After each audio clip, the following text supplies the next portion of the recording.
Nama ibu siapa?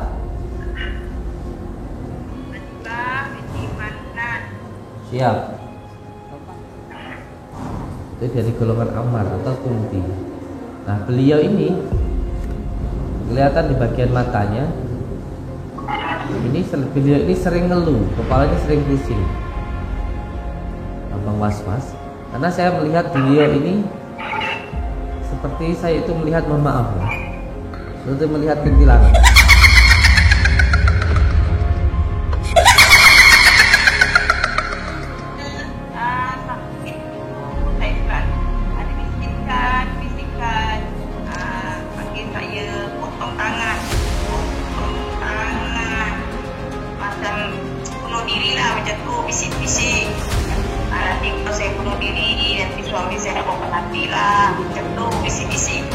Obat dari semuanya ini adalah yang pertama taubat, yang kedua adalah bersandar, menyandarkan semuanya kepada Allah Subhanahu wa taala.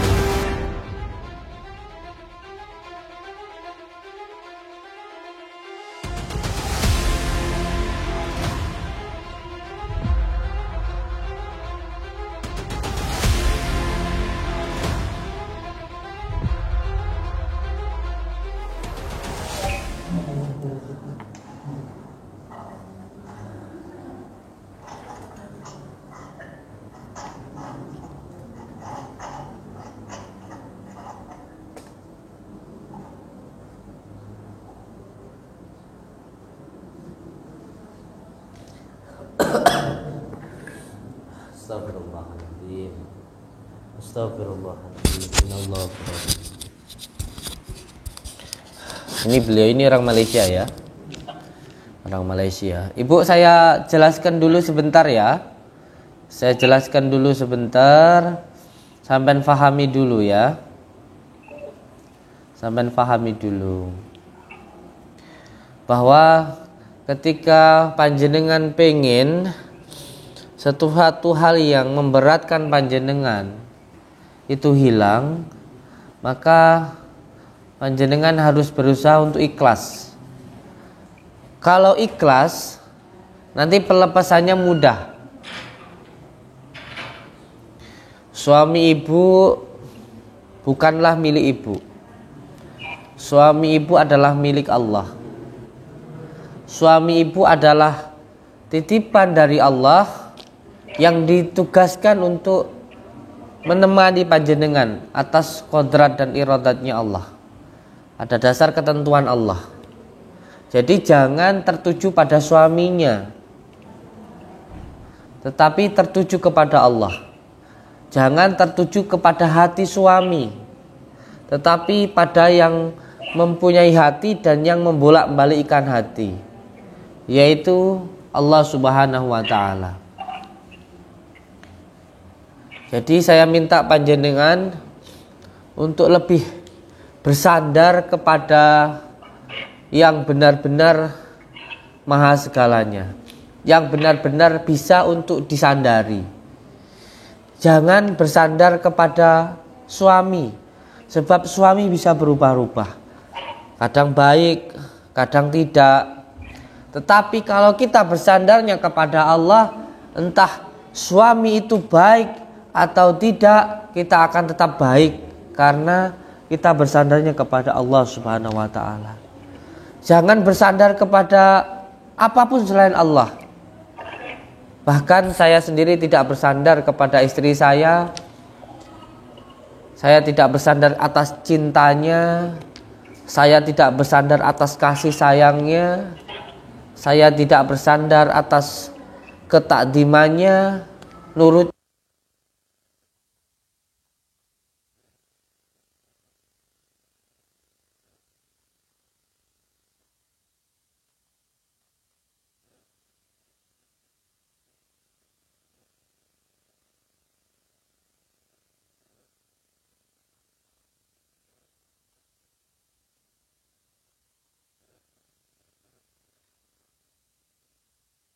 Menurut rasa saya terlalu besar cemburunya. Benar Ibu? terlalu besar cemburunya kepada seorang suami? Ya.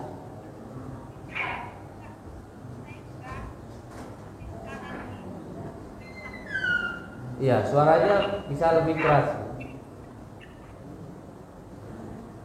Ada perasaan was-was yang luar biasa yang ada di dalam diri panjenengan sehingga tidak menimbulkan ketenangan, sehingga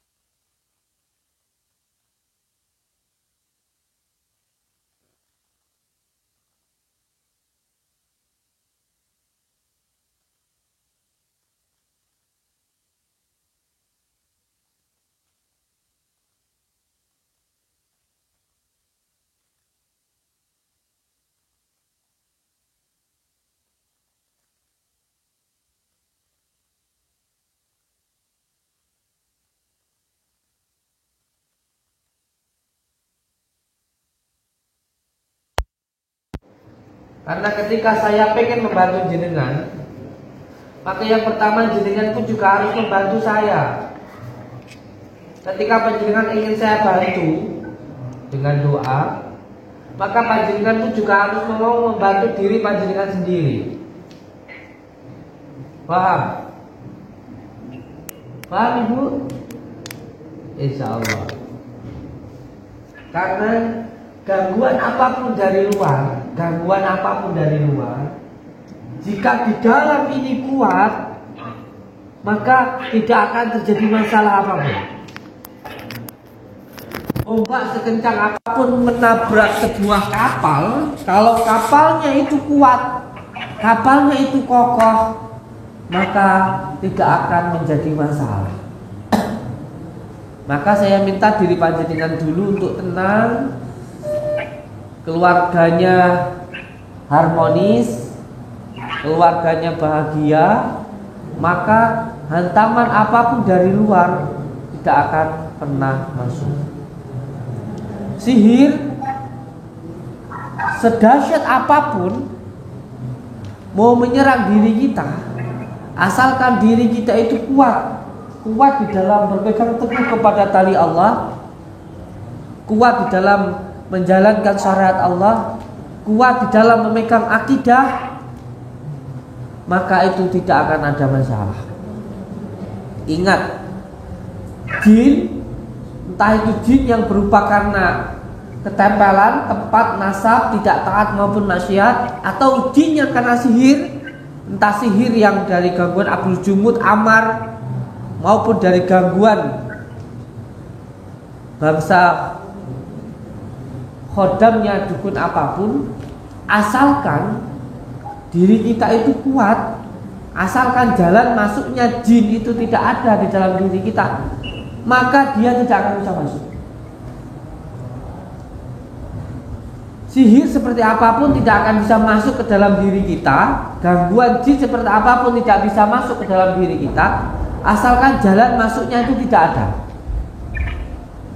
Jalan masuknya jin yang pertama adalah al-ghadab, marah. Tanda-tanda seseorang terkena gangguan jin yang pertama mudah marah, nesuan. Tenan. Orang yang mudah marah, kok sakit mudah marah. Walaupun mungkin dohirnya nggak kelihatan sakit, tapi kok nesuan naik, marah naik, gampang nesu. Ini bisa menandakan bahwa dia itu terkena gangguan jin, baik itu yang karena tidak taat, maksiat, maupun tempat, maupun nasab, atau maupun sihir. Maka lah bojomu nesuan, coba di ruqyah. Atau kalau kamu nesuan, coba kamu ikut ruqyah. Ruqyah itu bagaimana sih? Membaca Al-Quran, membaca sholawat dengan cara diresapi, dimasukkan ke dalam kolbu kita, dan nanti akan membersihkan yang ada di dalam diri kita. Kok ada orang yang mendengarkan Al-Quran angop, buat zikir kok kejulinu, buat sholat sebentar kok wis kerasa kayak lama, wiritan semenit aja udah kayaknya kejulinu. Kalau buat nonton YouTube 2 jam 3 jam ngobrol sama orang nggak kerasa. buat riadoh, zikir, diajak tapakungkum setengah jam wis bingung. Tapi like ngobrol sama orang nonton YouTube 3 jam nggak ngerasa berat. Buat wirid duduk sebentar ya wis glebot, dengar Al-Quran angop, dengar orang ceramah wis bingung sendiri, dengan adzan wis rasanya males. Ini menandakan ada gangguan di dalam diri. Ada masalah itu, ada masalah. Jadi yang penting rumah tangganya harmonis, dimulai dari dalam diriku sendiri ya. Saya tidak menceritakan yang lain-lain karena nanti takutnya jadi tambah pikiran. Karena tugas saya itu membantu, bukan memberitahukan. Ingat, tidak semua yang kita tahu, ini kunci ilmu hikmah ya. Tidak semua yang kita tahu itu boleh diberitahukan. Jadi ibu nanti jangan bertanya yang macam-macam ya. Tapi kebanyakan orang kalau berobat itu ya tanya, aku ki siapa sih nyatet?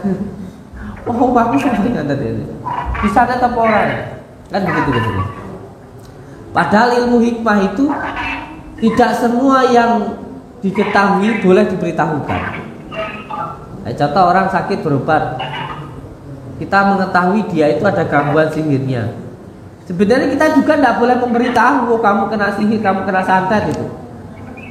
Dia datang niatnya itu cari obat, malah ketika datang nambah penyakit. Apa penyakitnya? Mikir, wah aku sing nyantet kayak tonggoku, sing nyantet kayak koncoku dulurku kan kayak gitu.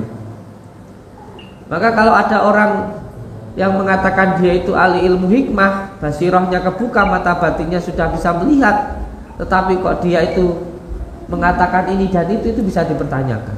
Karena setahu saya, orang yang terbuka basirahnya, terbuka mata batinnya, atau bahasa Jawanya itu eros, orang yang minarah, itu tidak semuanya boleh diberitahukan. Kalau ternyata di rumahnya ada kotoran, yang penting kotorannya itu dihilangkan. Bukan kok terus ngasih tahu, kamu yang ngasih kotoran itu tanggamu, dulurmu, kayak gitu, enggak. Nah, tugas kita itu sebenarnya membantu, bukan memberitahukan gitu loh. Cukup kamu aja yang tahu. Tapi kan kadang-kadang pasien ini kan berharapnya kan yang lebih. Aku jadi nyopot Agus. Terus tau enggak apa-apa, aku kayak orang ngerti orang malah aku ngono suwe kayak gitu kan. Kan kayak gitu. Kita itu menjaga sananya ngeyel kan repot ya, dunia itu kan kayak gitu. Karena nanti pun juga karena ketika diberitahu juga biasanya malah menjadi fitnah. Bisa menjadi fitnah. Nah, seperti itu. Ini saya sebenarnya sudah ada benturan. Nah, perlu untuk diketahui ya, semua penyakit yang ada di pikiran, semua penyakit yang ada di sini pasti nanti akan berpengaruh ke sini dan ke sini. Orang kalau sakit perutnya, sakit jantungnya, maka yang perlu diobati pertama adalah pikirannya. Baca kuncinya sini. Sampai lihat ini. Tarik nafas, baca kuncinya. Sebentar ya Bu ya.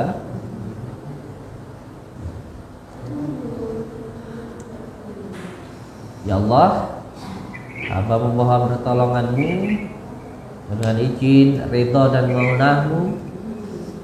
Tunjukkanlah ya Allah gangguan, ikatan, penyakit yang mengganggu, yang mengikat di dalam diri ibu ini. Fitnilah dipandang, kedipkan matanya 3 kali. Apa yang saya melihat?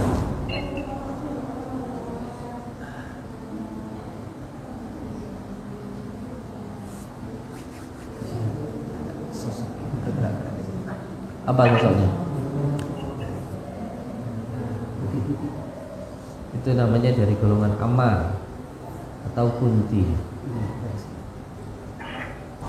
Itu dari golongan Ammar atau Kunti. Nah, beliau ini kelihatan di bagian matanya. Beliau ini sering ngeluh, kepalanya sering pusing dan gampang was-was. Idenya terjeda, gampang was-was. Karena saya melihat beliau ini seperti saya itu melihat, mohon maaf ya, seperti melihat kuntilanak.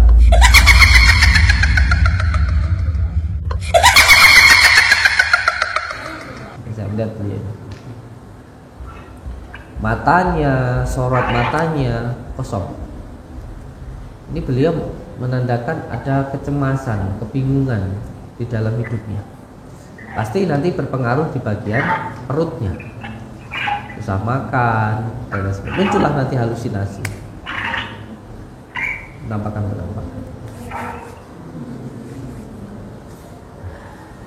Oke Ibu, sampai ada telur di rumah?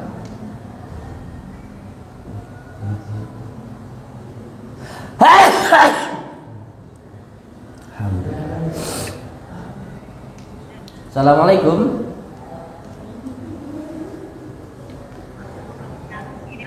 Ada telur di rumah, Bu?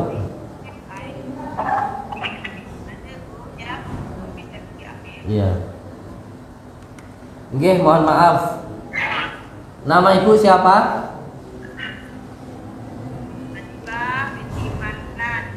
Siap. Tempat tinggalnya?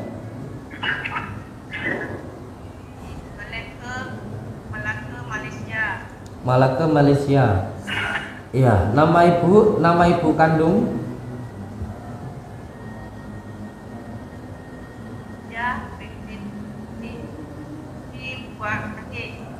Iya, nanti saya minta panjenengan setelah doa kita bersama nanti panjenengan kirim Al-Fatihah untuk ibunya, untuk orang tuanya. Setelah itu panjenengan nanti meminta maaf kepada suami, dan nanti setelah itu panjenengan minum air yang saya doakan, nggih. Siap? Siap?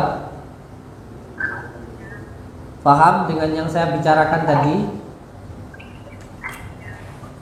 Nanti setelah doa kita bersama, setelah nanti ibu saya doakan, kirim Al-Fatihah ke ibu kandungnya 7 kali, terus meminta maaf ke suami, dan nanti diminum airnya ya.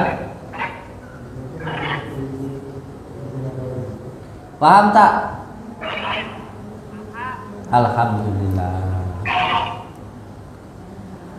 Iya. Ibu sering pusing tak di bagian kepalanya?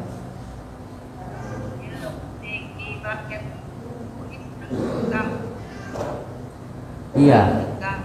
Ibu sering mendengar tausiah saya bahwa penyakit non medis itu ada 3. Yang pertama ain, itu di bagian muka, ketempelan atau penyakit yang menempel karena kesalahan sendiri atau tempat, nasab, tidak taat maupun maksiat itu di bagian perut dan dada. Sihir itu tanda-tandanya, diagnosisnya yang dirasakan di bagian tengkuk, pundak nih berat, tulang belakang nih, kepala belakang nih sering sakit. Jadi ibu ini tulang belakang sama pundak ini sering berat. Iya. Ini selalu leher saya, leher selalu macam rasa nak telan, boleh telan kadang tak nafas dekat leher, macam tersangkut dekat ada sesuatu dekat leher. Iya. Sudah berapa lama sakitnya ibu? Udah lama ini mah. Berapa lama bu? 4 tahun kan? Sudah pernah diperiksakan ke dokter ibu? Sudah, pergi dokter, dah cek, ada apa-apa. Dokter cakap apa panggil depression, depression, kemurungan. Kalau nggak makan ubat nanti lagi teruk, boleh jadi mental. Tapi saya ini telah makan ubat hidup saja. Iya. Saya sudah berhenti ubat. Iya. Nah, kalau seperti ini kan orang yang nggak tahu dikatakan trik. Orang yang nggak tahu seperti ini dikatakan penipuan. Sakit suruh berobat ke dokter. Dokter aja nyerah. Katanya sakit apa? Depresi, pikiran, psikologis. Lalu psikologis hubungannya dengan apa? Dengan keimanan. Bukan dengan obat-obatan. Loh, ini obat dari warisan leluhur kita loh. Iya. Terutama dari Al-Quran. Al-Quran ini adalah obat yang paling mantap, paling manjur. Ini wahyu Allah. Bukan dari sekedar omongan perkataan ini. Wahyu Allah. Ini psikologis. Nah, psikologis ini ada 3 hal. Yang pertama dikarenakan tempat atau ketempelan, nasab, keturunan, ketidaktaatan, atau karena kemaksiatan. Nah itu. Dan yang ketiga itu karena sihir. Ini nanti ya saya jelaskan di belakang kamera ya. Kalau masalah yang ini nanti rawan fitnah. Ini saya jelaskan ini. Karena kalau tidak karena tempat, nasab, kurangnya taat maupun maksiat, itu karena sihir. Sihir apa? Sihir penghancur rumah tangga. Ibu tuh pernah selalu cemburu gitu dengan suami. Anak jadi nggak ada. Ada kisah suami saya pergi ke jamuan makan. Dia pergi ke negarawannya di sebelah kawan. Tiba-tiba ada satu orang perempuan datang duduk sebelah dia, suami saya lah. Perempuan itu duduk sebelah dia, tapi saya ditinggal seorang-seorang. Tapi saya cakap ada hubungan dengan dia. Saya cakap lepas daripada itu saya selalu marah-marah. Dia ada hubungan dengan perempuan itu. Kenapa dilayan saya selama ni, dilayan saya macam kurang perhatian. Saya asyik syak-syak dia yang selalu saya fikirlah yang bukan-bukan, tidak ada hubungan di luar. Sebab dia kadang-kadang balik di rumah tak dilayan saya, kurang perhatian. Habis doktor bilang tu saya perlukan perhatian suami. Itu aja. Iya. Sering muncul was-was, gelisah, psikologisnya jadi sering marah. Mula-mula saya sakit itu saya selalu ada bisikan,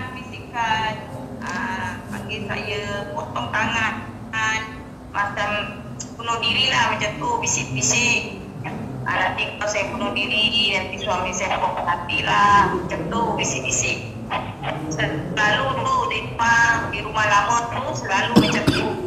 Tapi di rumah baru ini kadang-kadang saya mau sendiri, kurung diri dalam bilik. Kadang saya rasa macam tak mau lagi, saya tak apa-apa nak hidup, mau mati. Saya cakap tak mau hidup lagi. Saya cakap saya fikir suami saya tak macam tak menghargai saya ke. Saya rasa saya tak perlu apa-apa untuk hidup.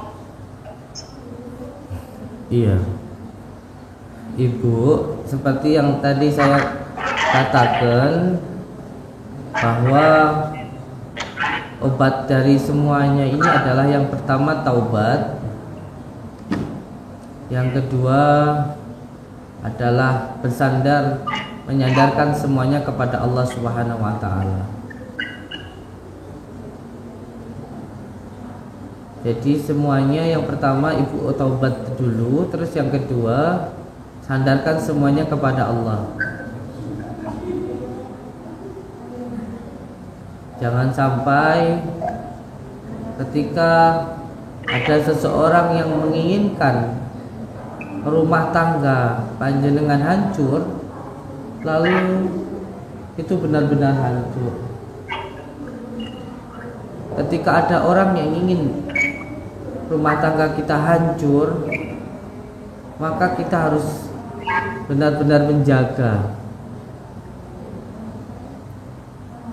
Coba ibu, ketika kita pengen disayang sama pasangan kita, maka gunakanlah ilmu bumi. Gunakanlah ilmu bumi. Bumi itu pada intinya berikanlah apa yang kamu inginkan, maka kamu akan mendapatkan apa yang kamu harapkan. Jadi ketika kita menginginkan sesuatu, itulah yang kita butuhkan. Mungkin ibu sekarang berbicara dengan saya sulit, tapi nanti ada videonya yang bisa dilihat. Jadi ilmu bumi itu ketika kita ingin dihormati oleh orang lain, maka kita yang pertama juga harus mau menghormati orang lain. Ketika kita ingin disayangi oleh pasangan kita, maka yang pertama kita harus mau menyayangi pasangan kita. Tidak perlu kita itu harus berbicara ini nanti kalau panjenengan menikah Pak Lurah, atau mungkin saudara-saudaraku semuanya mau menikah atau yang sudah menikah, tidak perlu ngomong sama istri atau sama suami yang sayangi saya, perhatiin saya, cintai saya. Tidak perlu. Contoh baginda Rasulullah ketika pengen disayang dengan istrinya, tunjukkan perhatianmu. Jika istri masak, enggak apa-apa, bantuin masak, kegiatan rumah. Ingat ya, pekerjaan rumah, kegiatan rumah itu bukan tanggung jawab istri. Ini banyak yang salah kalau nggak pernah ngaji fikih. Seolah-olah semua pekerjaan rumah itu adalah tanggung jawab istri. Bukan. Semuanya itu kerjasama. Bukan tanggung jawab istri. Kalau kamu punya uang, kamu menikah, cari pembantu untuk membantu pekerjaan rumah. Umbah-umbah, ngepel, nyuci, ngurusin kebun, masak, ngurusin anak. Itu semua bukan tanggung jawab istri. Istrimu bukan pembantumu. Kamu cari istri apa cari pembantu? Gitu loh. Nggak ada masakan, ayo beli dari luar. Istri ngurusin anak repot, bantuin masak. Gitu. Salah orang-orang sekarang ini. Dia pikir semua pekerjaan rumah itu bertanggung jawab istri. Jangan begitu. Harus ngerti dulu, ngaji makanya. Dan intinya ketika pengen disayang sama pasangan kita, kita berikan dulu. Sekali-kali kalau mau tidur, deketi istri, bilang sama istri, makasih nggih yang jangan udah bantuin saya, ngurusin saya, ini saya. Istri kalau digitukan, pasti pada akhirnya akan sayang terhadap diri kita. Ketika istri sayang kepada diri kita, rezeki lancar. Itu yang perlu untuk dipahami. Ketika panjenengan pengen disayang sama istri, yang pertama juga harus sayang sama istri. Paham ya? Jadi ibu ini nanti yang pertama kirim Al-Fatihah ke ibunya, ibu kandungnya 7 kali. Lalu meminta maaf kepada suami. Setelah itu minum airnya, air yang kita doakan dengan menggunakan Al-Quran. Insya Allah dengan izin Allah kita berdoa bersama, nanti insya Allah sembuh. Paham ya ibu? Paham? Tidak usah lagi ada kecemburuan, tidak usah lagi ada kekecewaan, tidak usah lagi ada kegelisahan, tidak usah lagi ada was-was. Ingat, yang punya hati itu Allah, yang punya suami itu Allah. Jadi minta kepada Allah, bukan minta kepada suami. Karena yang membolak-balikkan hati itu adalah Allah. Jangan sampai, dengarkan saya dulu.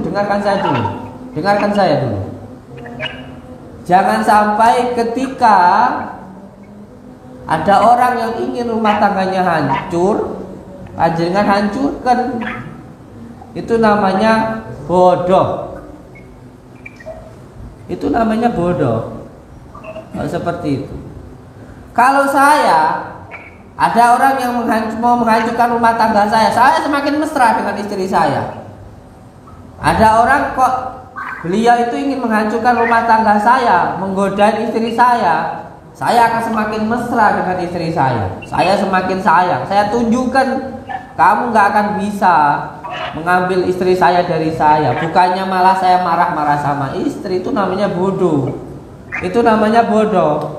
Begitu. Itu namanya bodoh.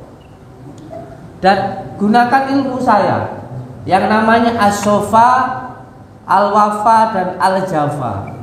Jadi yang pertama ialah gunakan ilmu kebumian. Jadi ibu berikan apa yang ibu harapkan. Paham tak?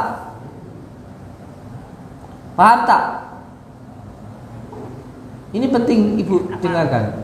Jadi berikan apa yang ibu harapkan. Ibu pengen disayang sama suami, sayangi dulu suaminya. Dan atas dasar sandarannya kepada Allah. Sandarannya bukan kepada suami, kepada Allah. Sandarannya kepada Allah, bukan kepada suami. Jadi tak ada nanti yang sakit hati, tak ada lagi yang namanya was-was, tak ada lagi yang namanya gelisah. Saya tak peduli istri saya mau berbuat apa sama saya, yang penting saya sayang sama kamu. Kamu sayang tak sama aku, itu urusan kamu sama Allah. Yang penting saya baik sama kamu, itu prinsip saya. Saya baik sama tetangga, yang penting saya baik sama kamu. Kamu baik tak sama saya, itu urusan kamu sama Allah. Saya baik sama anak-anak saya, sama saudara saya, begitu. Sandarannya kepada Allah, bukan kepada orang. Paham tak? Oke. Nanti yang saya minta ibu, setelah nanti baca Al-Fatihah untuk ibu kandungnya, terus minta maaf sama suaminya, terus diminum airnya ya.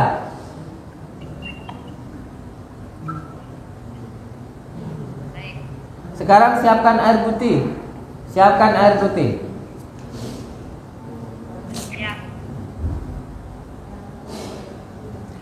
Panjenengan yakin dengan Al-Quran? Hakul yakin Al-Quran adalah mukjizat yang diberikan Allah untuk umat manusia.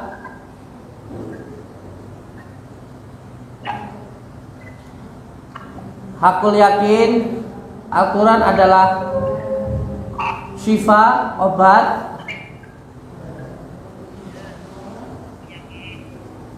Dan sampai yakin bahwa suami yang saat ini menjadi suami panjenengan adalah orang yang memang ditakdirkan untuk Allah untuk bersama dalam menghadapi kehidupan. Tidak ada yang kebetulan. Dan sampean sekarang ikuti bacaan yang saya baca. Mata terpejam, pasrahkan semuanya kepada Allah, ikhlas dengan apapun yang terjadi.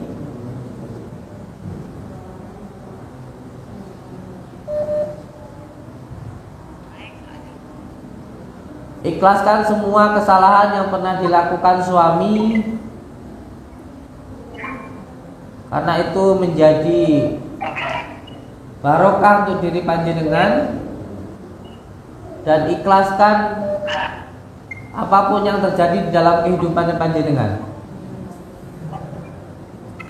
Mulai saat ini, mulai detik ini, semua yang datang yang buruk, panjenengan yakini itu semuanya sudah menjadi takdir Allah. Tidak ada yang perlu disesali, tidak ada yang perlu digetuni, dan tidak ada sesuatu hal apapun yang membuat resah, gelisah. Paham? Mata terpejam, duduk tenang.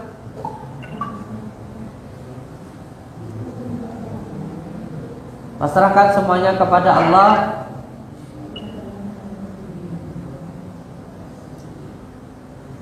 Semuanya hidupku, inna sholati wa nusuki wa mahyaya wa mamati lillahi rabbil alamin. Hidupku, matiku, semuanya aku pasrahkan kepadamu ya Allah. Hidupku, matiku, semuanya hanya untuk Allah, bukan untuk siapapun dan bukan untuk apapun.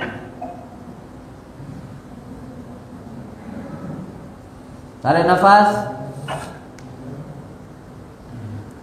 A'udzu billahi minasy syaithanir rajim. Bismillahirrahmanirrahim.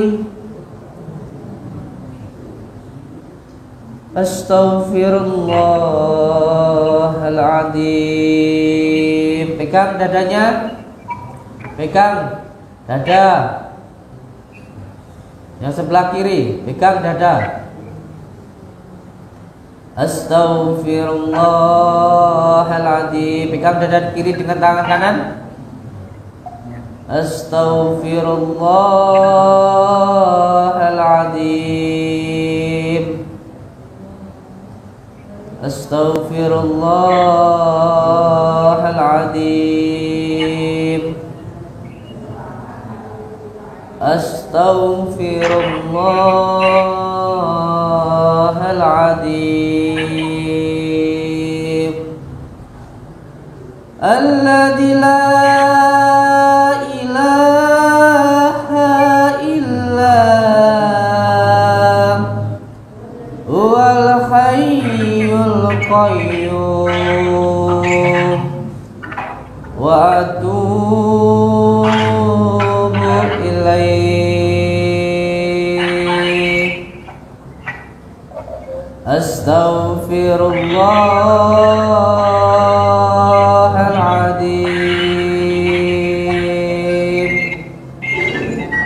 Alladzi la ilaha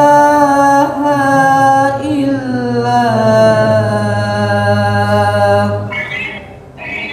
huwal hayyul qayyum wa atubu ilaih. Astaghfirullahaladzim. Alladzi la ilaha illa huwal hayyul qayyum wa atubu ilaih. Astaghfirullahaladzim. Alladzi la ilaha illa huwal hayyul qayyum wa atubu ilaih.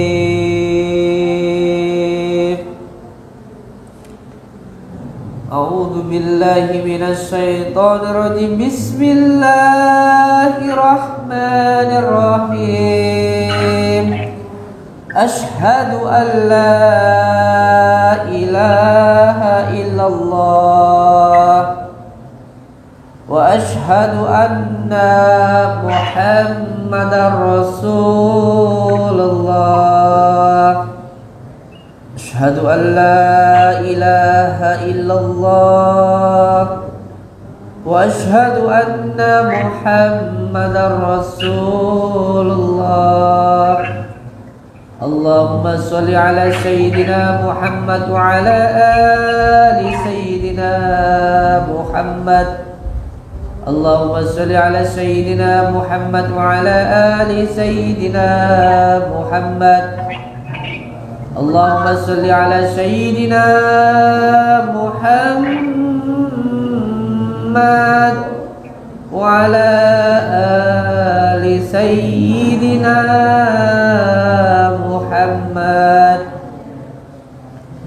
Bismillahirrahmanirrahim. Alhamdulillahi rabbil alamin. Allahumma salli wa sallim wa barik ala sayyidina Muhammadin nurillati wassirsari fi sairil asma'i wasyifati wa ala alihi wa sahbihi wa sallim. Allahumma salli wa sallim wa barik ala sayyidina Muhammadin nuri dhati wassari fi sairil asma'i wa syifati wa ala alihi wa sahbihi wa sallim. Allahumma salli wa sallim wa barik ala sayyidina Muhammadin nuri dhati wassirsari fi sairil asma'i wasyifati wa ala alihi wa sahbihi wa sallim.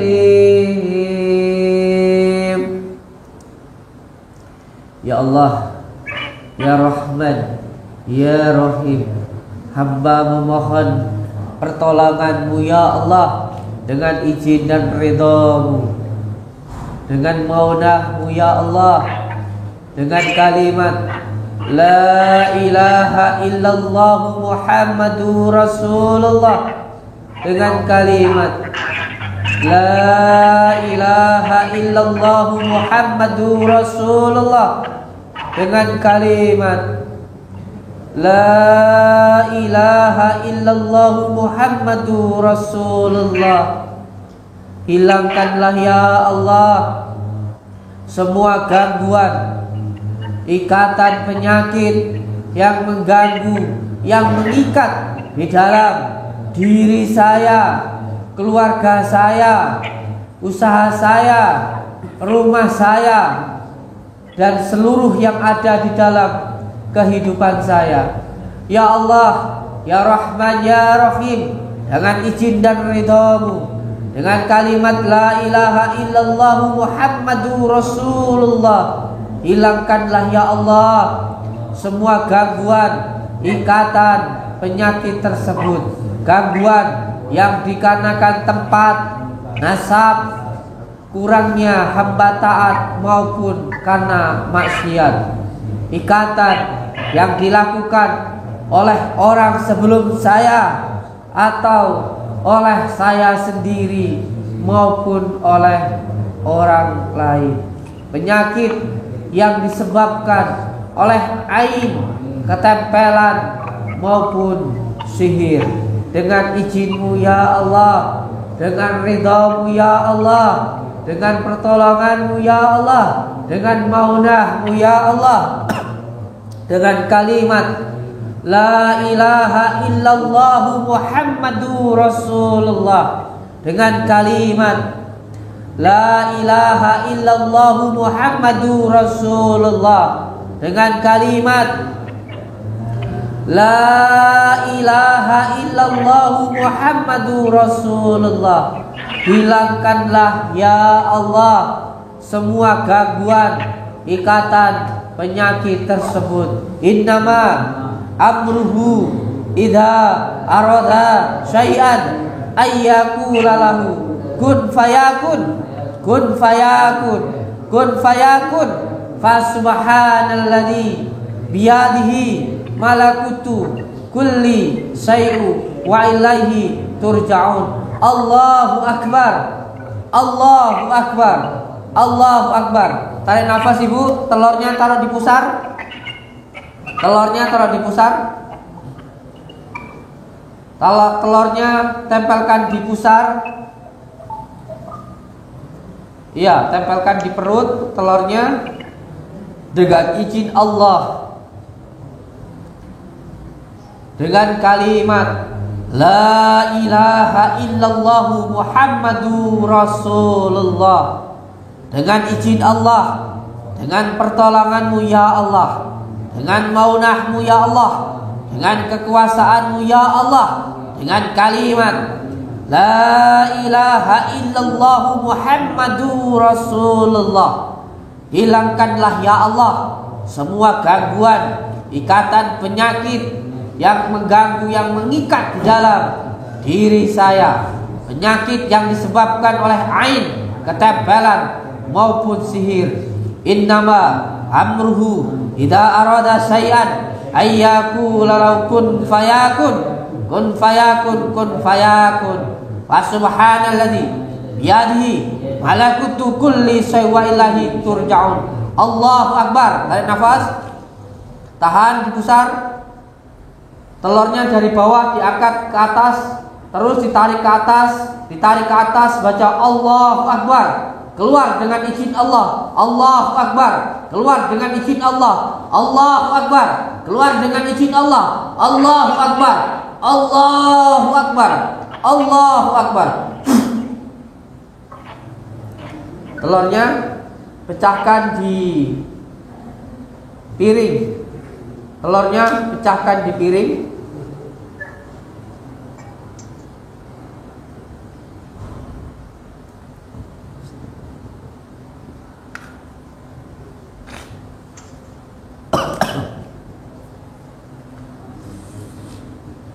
Allahu Akbar. Tuh, terlihat ada semacam persis seperti sayang, ada benturan yang terjadi sayang. Jadi gambarnya nggak jelas, padahal tadi sudah terlihat. Saya setiap pengobatan yang berhubungan dengan sihir yang kuat itu ada benturan. Apalagi kalau di Kalimantan, saya sudah berkali-kali pengobatan jarak jauh Kalimantan, kebanyakan mati, live-nya terjadi. Coba telur yang ada di piring tadi, Bu. Telur yang ada di piring tadi. Kameranya tunjukkan telur yang dipecahkan di piring tadi.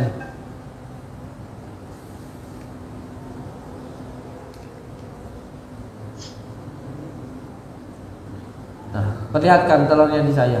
Astagfirullahaladzim. Astagfirullahaladzim. Ada tanah kuburan. Hitam-hitam ini. Allah. Allah.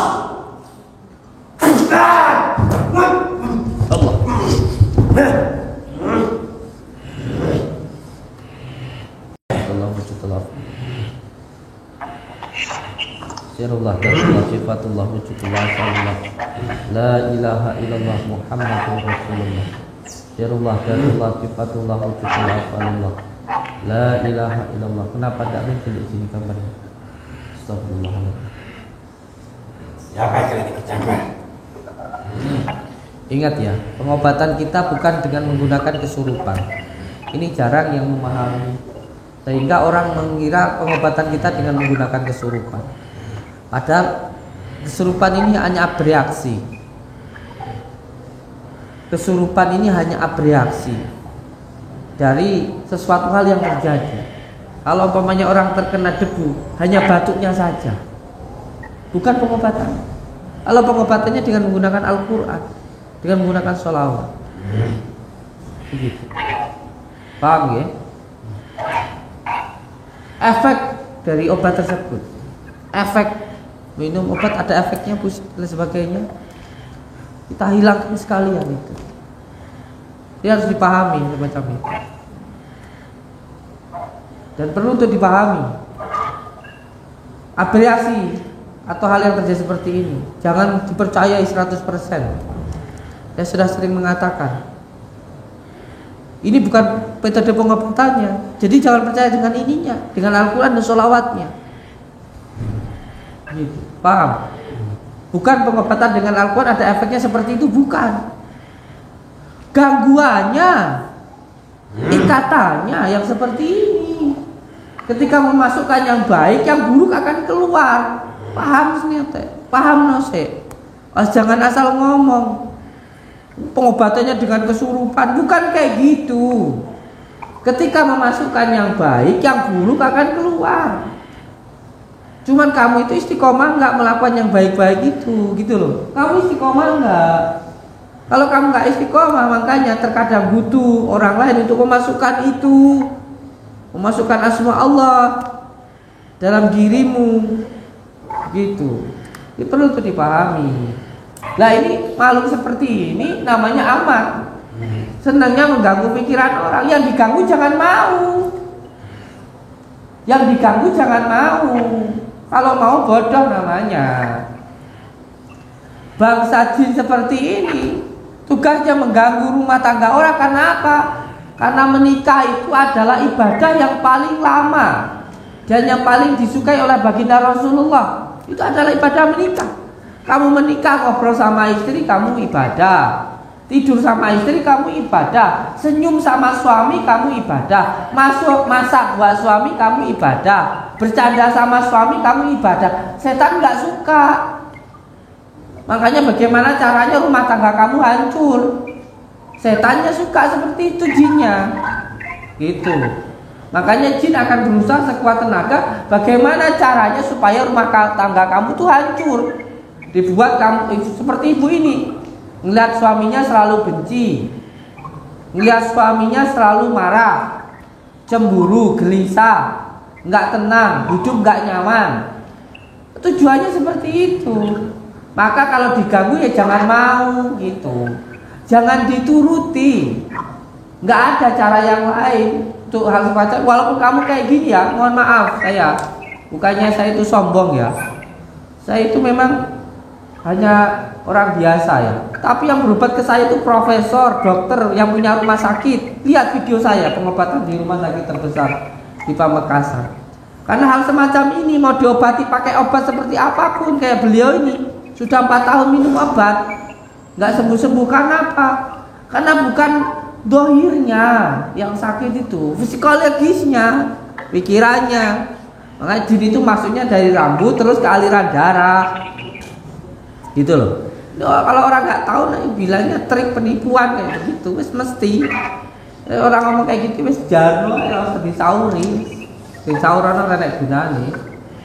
Jadi kalau diganggu seperti ini, Bu, jangan dituruti, dilawan. Mana ibunya? Ibu dengar saya. Kalau diganggu makhluk seperti ini makhluknya seperti ini. Kalau diganggu makhluk seperti ini, jangan dituruti, dilawan. Cara melawannya bagaimana? Ditenangkan. Duduk tenang langsung di tanah. Makanya saya selalu mengajarkan santri-santri saya untuk diam tenang.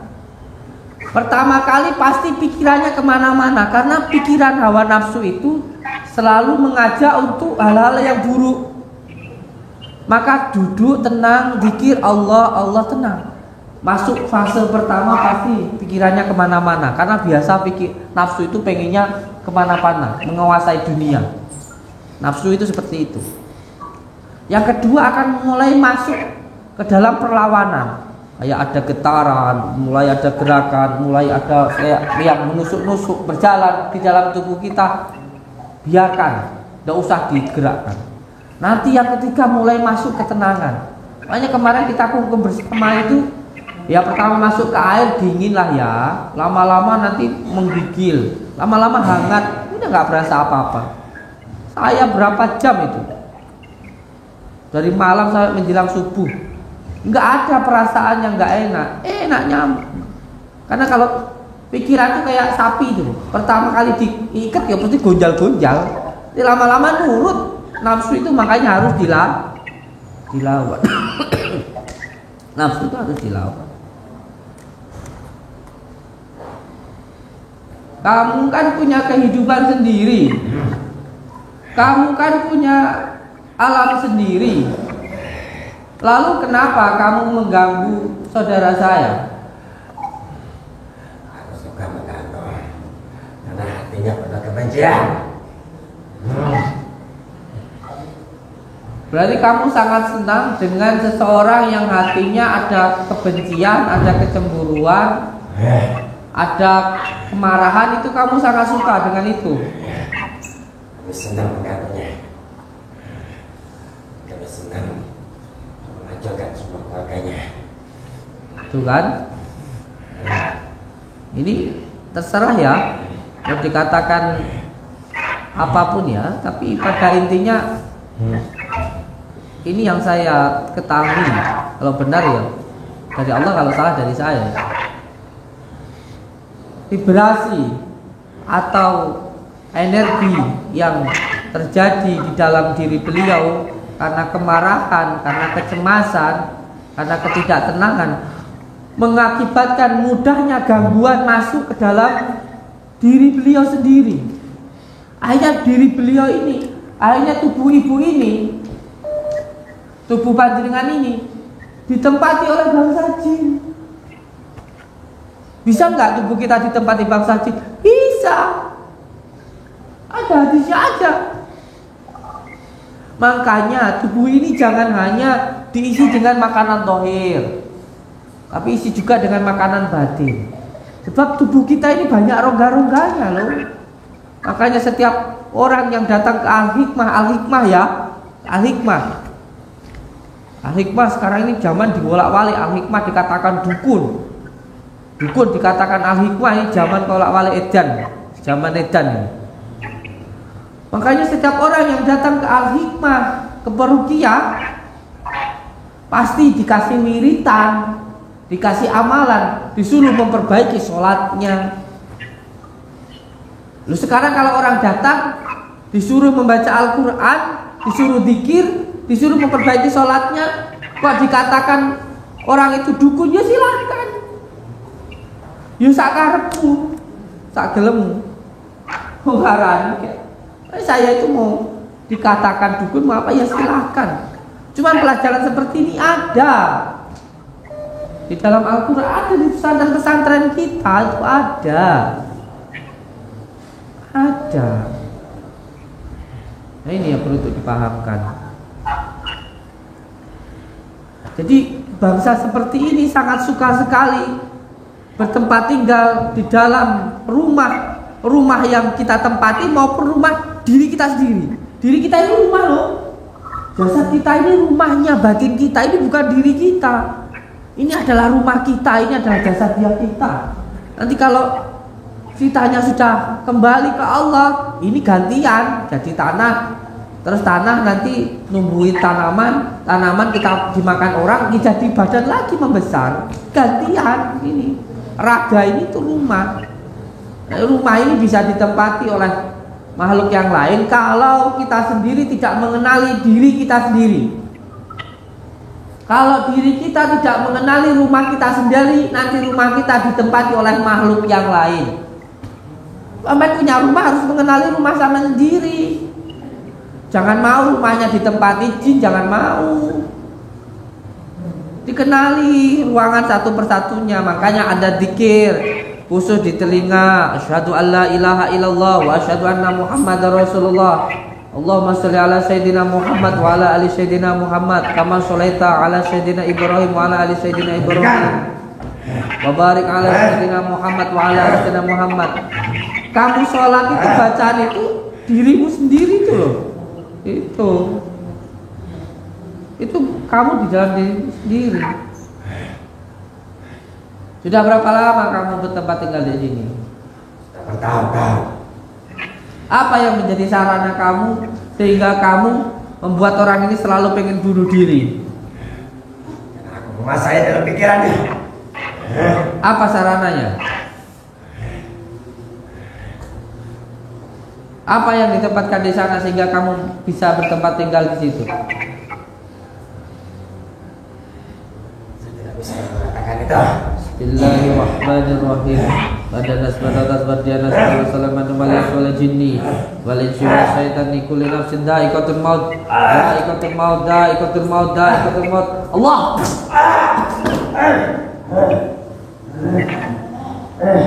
Ini insya Allah ya, Allah alam bisawab.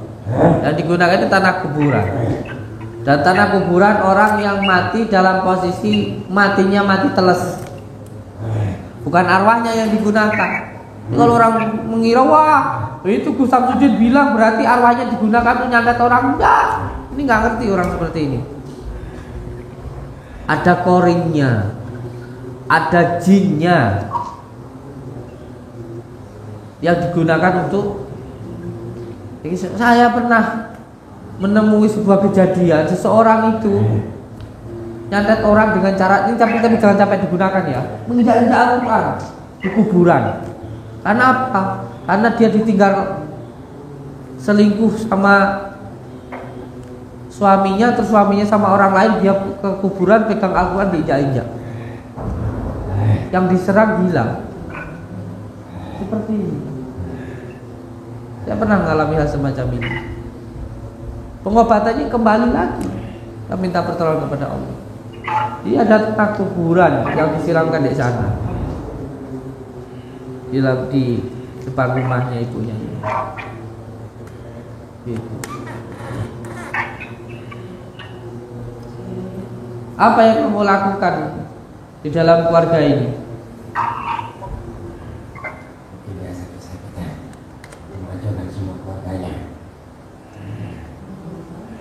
Dari mana kamu masuknya?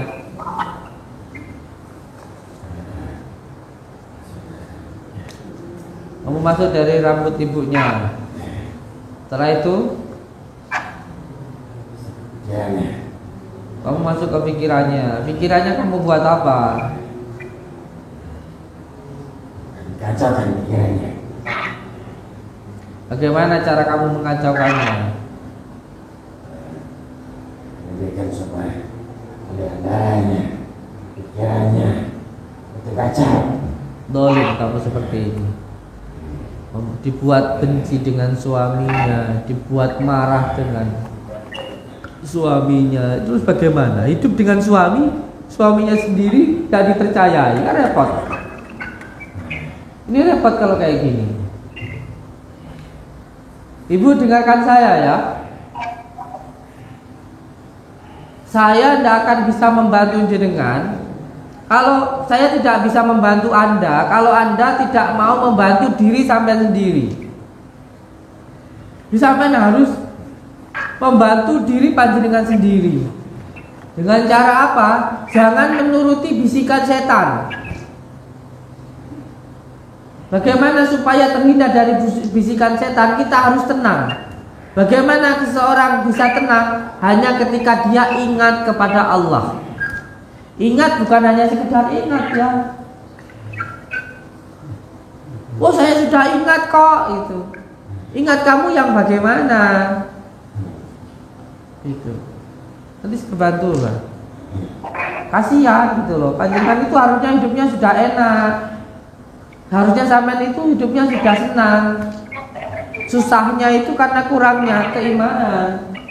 Coba suami sehat, anak-anak sehat, badan komplit, kurang apa? Kurangnya pengenalan tentang siapa dirinya, kurangnya pengenalan tentang siapa Tuhannya, sehingga hidupnya terombang-ambing. Ini pentingnya belajar ilmu supaya tahu tujuannya hidup. Orang kalau tahu tujuannya hidup, nggak gampang gupuan, nggak gampang bingungan, nggak gampang gelisah, dan nggak gampang marah. Paham? Paham? Makanya saya padepokan ini sudah ditutup 4 kali sama orang. Ditutup dengan kesalahan orang lain yang kita tuan rumah nggak tahu apa-apa, yang pihak lain bikin kerusuhan, padepokan yang ditutup. Kita nggak tahu apa-apa, tapi tidak apa-apa, tak apa-apa kalau saya itu. Wong saya ditempatkan di Blitar sini, ya memang untuk jihad, untuk jihad. untuk melakukan semuanya atas dasar mencari ridha Allah. Ada rezeki buat bangun padepokan, ada rezeki buat bikin yayasan yatim piatu, ada rezeki untuk saudara-saudara kita. Alhamdulillah. Ada orang sakit bersedekah, bersedekah untuk pembangunan padepokan. Alhamdulillah. Bikin pesantren. Airnya disiapkan. Sekarang ibu saya sambungkan dengan ibu kandungnya. Baca Al-Fatihah 7 kali. Lalu meminta maaf kepada suami. Dan setelah itu airnya baru diminum. Paham enggak? Mau dibaca sekarang ke? Saya bantu sambungkan dulu dengan sholawat. Sholawat karena begini ibu, saya jelaskan biar nggak salah paham lagi. Ada yang bilang kan Al-Fatihah kok disambungkan dengan sholawat. Aduh, orang kayak gini saya bingung jelasinnya. Di dalam kitab tasawuf itu ada gambar ikan, badannya 1, kepalanya 3, yaitu Allah, baginda Rasulullah, dan orang tua kita. Jadi kalau mau berdoa kepada Allah, ya memang semuanya itu harus memintanya kepada Allah, tetapi harus menggunakan wasilah. Selama kamu hidup, kamu itu harus menggunakan wasilah. Oh, kamu tahu Allah aja dari baginda Rasulullah. Jadi harus lewat yang pertama adalah orang tua kita, yang kedua lewat Rasul kita, Nabi kita, baru ke Allah. Kalau ibu sekarang sudah punya suami, maka ketika suami mengucapkan qabiltu, saya terima, itu bukan suatu hal yang mudah. Kamu terima nikah, bukan kok cuma mengucap qabiltu bayar mahar. Itu sama dengan kamu menerima. Sekarang dosamu, semua yang kamu perbuat, saya suamimu yang menanggungnya. Bukan sesuatu hal yang mudah, Ustaz. Ketika kamu mengucap qabiltu, yang penting saya nikah halal, bisa kikuk-kikuk. Bukan cuma kayak gitu. Hidupmu, susahmu, senangmu, bahkan dosamu, mulai saat ini aku suamimu yang menanggung. Lepas tanggung jawab orang tuanya, yang memegang adalah suaminya. Makanya semua dosa istri yang nanggung suami, dan semua dosa suami istri nggak akan diminta pertanggungjawaban apa-apa. Jadi kenapa ibu marah kalau suaminya selingkuh? Kenapa harus marah kalau suaminya suka sama wanita lain? Kenapa kalau suaminya begini? Itu urusan dia. Tugas ibu adalah berbuat baik kepada suami. Dan ingat, setiap sesuatu hal yang baik pasti dapatnya akan baik-baik. Ingat, sesuatu hal yang baik pasti akan mendapatkan yang baik. Didoakan suaminya, panjenengan tetap baik, pasrahkan kepada Allah. Makanya cinta sandaran yang paling kuat itu hanya kepada Allah. Gitu. Dan ini sudah jelas-jelas gangguan penyakitnya adalah penyakit penyakit psikis. Jangan dikira psikis juga akhirnya ke medis. Psikis akhirnya kena ke medis. Nah, ini saya jelaskan ibu. Jadi kalau kita ngaji itu ada yang namanya kapas, benang, kain, dan baju. Adanya orang tua karena adanya baginda Rasulullah karena diciptakan oleh Allah. Seperti firman Allah, tidak saya ciptakan semua yang ada di alam semesta kalau bukan karena baginda Rasulullah. Jadi intinya, ketika kita mau berdoa, ketika istri harus ada ridho dari suami. Ketika berdoa yang paling penting mencari ridhonya orang tua. Setelah mendapatkan ridhonya orang tua, sholawat kepada baginda Karena doa apapun kalau tidak diawali dan diakhiri dengan sholawat tidak akan pernah sampai kepada Allah. Doa, saya nggak perlu ke Al-Hikmah, saya nggak perlu ke siapa-siapa, saya cukup langsung kepada Allah. Ngajimu dengan birang, ngajimu dengan bi. Ya memang semuanya kepada Allah, tetapi harus tahu tentang wasilahnya. Kamu sekarang mau kenyang aja harus makan kok. Mau dapat uang aja kamu harus kerja kok. Itu kan semuanya sarana kan gitu. Paham ya? Nah, itu yang digunakan untuk istri. Karena ini sekarang saya berbicara tentang istrinya. Tetapi kalau suami, ya suami yang paling baik itu adalah yang paling baik dengan istrinya. Kalau punya rezekinya lancar, usahanya lancar, itu adalah dengan cara harus berbuat baik kepada istrinya. Monggo, sekarang matanya terpejam. Airnya dipegang tangan kanan.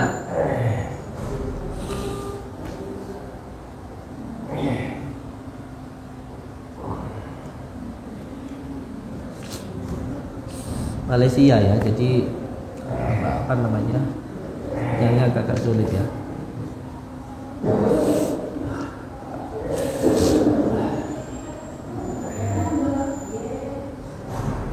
Ya, ikuti bacaan yang saya baca. Gak apa-apa, enggak sini.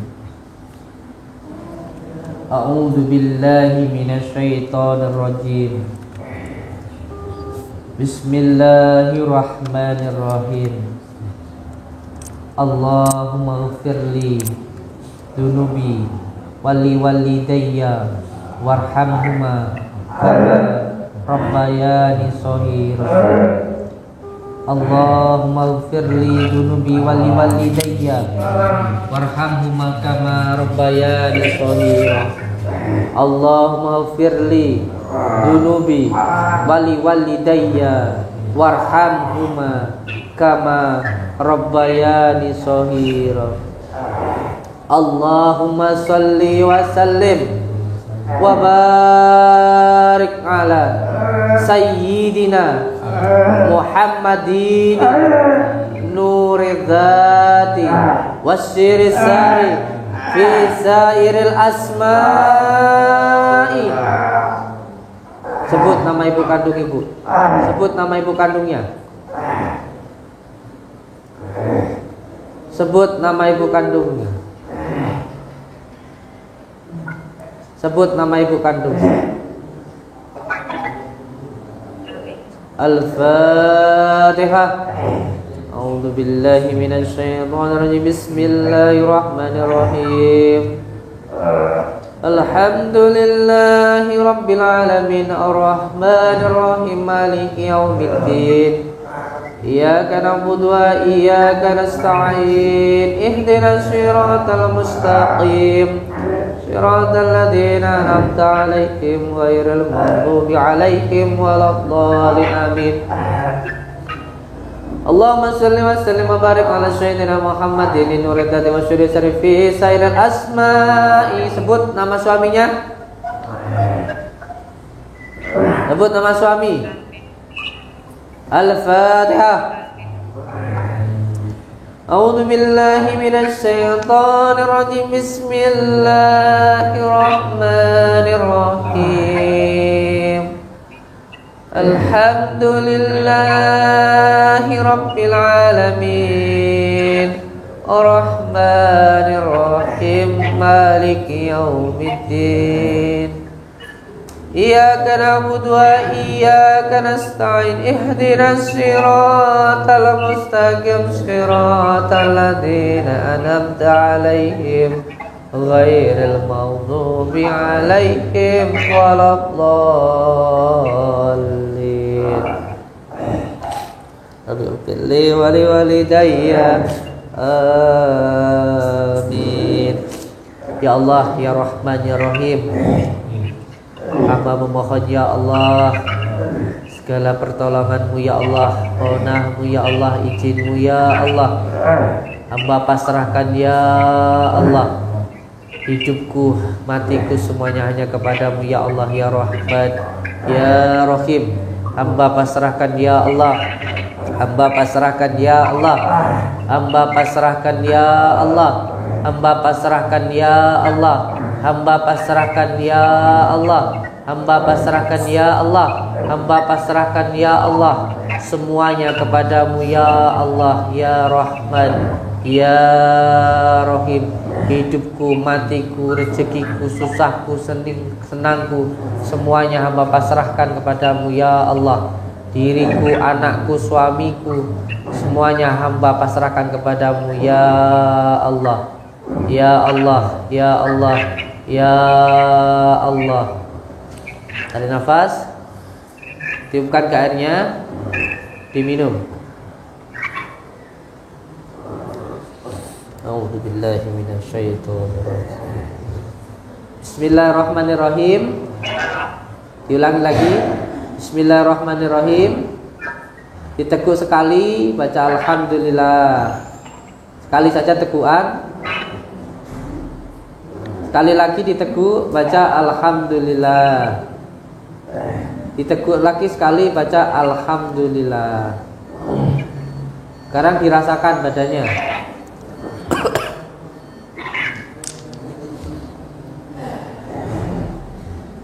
Gimana rasanya Ibu?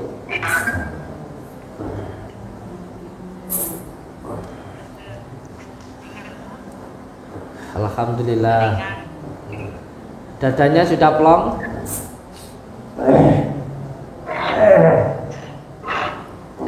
Nanti saya minta, alhamdulillah, ya. Nanti saya minta setelah nanti medianya saya kirim, Ibu nanti baca ya Allah, ya Rahman, ya Rahim, ya Allah, ya Allah, ya Rahman. Dibaca ya Allah dulu seikhlasnya, boleh 300 kali. Terus ya Allah, terus setelah itu ya Rahman, terus setelah itu baca lagi ya Rahim. Jadi dibaca satu persatu, okay? Ini nanti medianya akan saya kirimkan.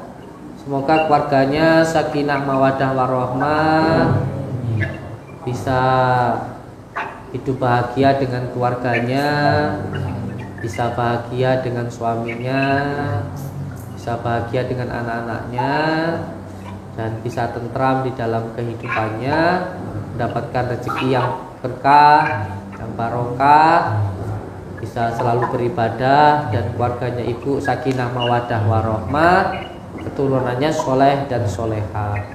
Amin ya rabbal alamin. Nanti ada garamnya disiramkan di rumah, ada garam hijau untuk mandi, daun bidaranya nanti disiram, digunakan waktu mau sholat. Terus nanti ada madu kunirnya diminum nggih Bu. Oke, saya ucapkan terima kasih. Assalamualaikum warahmatullahi wabarakatuh. A'udzubillahi minasyaitonirrajim. Bismillahirrahmanirrahim. Kamu mau saya ikat atau kamu mau baik-baik menjadi jin muslim, atau kamu mau saya ikat di sini? Kalau kamu ingin ikut saya, kamu harus jadi jin muslim. Ikuti saya. Bismillahirrahmanirrahim. Asyhadu alla ilaha illallah wa asyhadu anna Muhammad Rasulullah. Assalamualaikum ya ahibul khatami minal badani wa malaikina.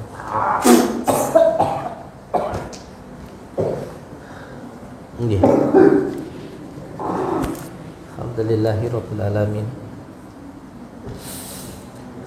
Alhamdulillah.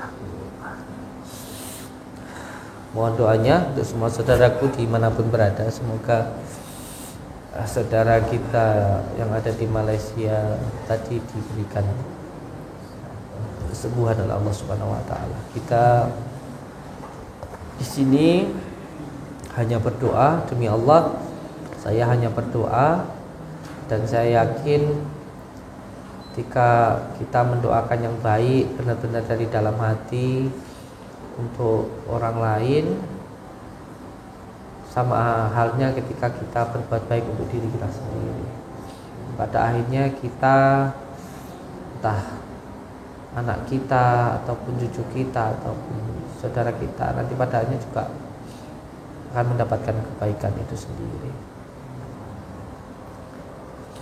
Dan insya Allah untuk semua saudara dimanapun berada di akhir zaman ini, memang yang harus diperkuat, diperkokoh itu adalah keimanan di dalam diri kita, dan terutama keluarga kita dijaga dari siksa api neraka, karena di akhir zaman ini sangat rawan sekali untuk hal itu. Maka harus benar-benar dikuatkan imannya. Ini sudah akhir zaman, maka yang belum menikah ya segera menikah, aja mung pacaran. Tenan, sudah akhir zaman, jangan sampai sesuatu hal yang harusnya bisa menjadi baik menjadi buruk gitu. Dan yang sudah menikah ini ada juga harus dijaga, jangan hanya senangnya aja, karena orang menikah itu ibadah. Senangmu, susahmu, sengsaramu itu adalah ibadahmu gitu loh. Bahagialah dengan itu menjadi ibadahmu gitu. Anakmu, istrimu, pekerjaanmu itu ibadahmu, bahkan tidurmu menjadi ibadahmu loh. Sekarang orang mana yang tidur dapat pahala kalau orang nggak menikah, kan gitu ya kan? Senyum-senyum aja Pak Lurah ini. Ya Allah ya Karim. Dan yang pacaran jangan seneng pacaran, yang harusnya itu menjadi ibadah malah jadi maksiat, kan kayak gitu ya. Jangan seperti itu, harusnya bisa bermanfaat malah jadi mudorot kayak gitu. Jangan kamu bangga kamu punya pacar, kamu cium, wah dia cinta sama kamu, itu kamu merusak dia gitu. Kalau dia mau dicium sama kamu, ya pasti dia juga mau dicium sama orang. Jangan goblok. Woi bangga ya kamu gitu, kamu ngerusak itu malahan. Kalau memang kamu mau buat sungguh-sungguh, ya sudah ada pekerjaan loh. Kenapa Dimas ngandang kok rabi ya Mas? Sudah ada pekerjaan, kamu ini juga bukan suatu kebetulan, kamu udah dapat gaji jutaan, ini sudah ada pekerjaan. Kenapa nggak menikah? Gitu. Kamu mau merusak yang bakal hidup sama kamu. Kalau kamu sekali kamu rusak, wah bahaya itu. Kamu rusak, kamu nikahi, dia sudah rusak. Gak akan segampang seperti kamu sebelum kamu merusak. Gitu. Jangan kamu bangga, wah dia mau tak gini cinta sama aku. Kalau kamu rusak, dia juga bakal mau kayak gitu sama orang, kayak gitu. Itu. Rezeki itu nggak usah dipikirkan. Istri itu bawa rezeki sendiri. Kamu punya rezeki. Bahkan nanti kalau kamu punya anak-anak pun bawa rezeki sendiri. Tapi yang paling penting perlu kamu ketahui, kalau pengen rezekinya itu benar-benar bisa sama kamu, ya kamu harus benar-benar sama dia. Gitu. Dalam arti, ojo mbok nesoni, ojo mbok gedingi, ojo mbok senani, ojo mbok getuni kayak gitu. Kamu kan banyak orang yang bilang begini, anak itu bawa rezeki, tapi kenapa ada orang yang punya anak hidupnya susah? Kenapa seperti itu? Makanya kalau kita ngaji itu nggak boleh bentak anak di bawah 1 sampai 5 tahun. Anak itu harus dianggap sebagai raja. 5, 6, 7 sampai nanti umur 14 tahun mulai dididik. 7 dan seterusnya itu dididik. Nah, nanti mulai umur 21, 14, 17 baru dikasih tanggung jawab. Jadi kamu kalau punya anak, kamu nggak pernah bentak, dia bertingkah begini begitu, kamu tuh nggak sebel, kamu tuh nggak marah, rezekinya mengalir untuk kamu. Tapi ketika dia jalan-jalan, dia itu kamu sebel ngeliat, kan ada toh orang tua yang anaknya jalan ke sini lari ke sini dibentak marah kayak gitu kan, sebel terus sama anaknya, rezekinya nggak akan sambung kepada dia. Makanya saya banyak anak, ya banyak rezeki tau. Loh iya tau. Loh, orang-orang pada mengira saya punya anak 60 orang ngidupin di sini semuanya gratis, pasti nggak bisa makan. Malah saya beli mobil Alphard, saya malah beli tanah. Loh, ini rencana saya mau beli sawah. Berapa hari ini saya dapat uang ratusan juta. Orang ngasih nggak tahu dari. Loh, kayak gitu pernah kepikiran nggak? Nggak pernah kan kita sampaikan, nggak pernah kan, nggak nyampe kan di pikiran kita. Nah itulah yang perlu untuk dipikirkan, bahwa kita itu hanya punya satu jalan, tapi Allah itu bisa memberikan 1000 jalan ke kita gitu. Kita itu bikinnya cuma satu, dapat uang paling ya cuma itu, tapi Allah bisa ngasih jalan yang lain. Oh, kamu jualan aja cuma tempatkan satu barang dari situ, tak. Kamu nggak tahunya dapat uang cuma ini, tak. Tapi yang menggerakkan hati orang-orang untuk beli barang ini siapa? Allah, kan begitu. Ya wis tak ngerokok. Wis pateni. Assalamualaikum warahmatullahi wabarakatuh.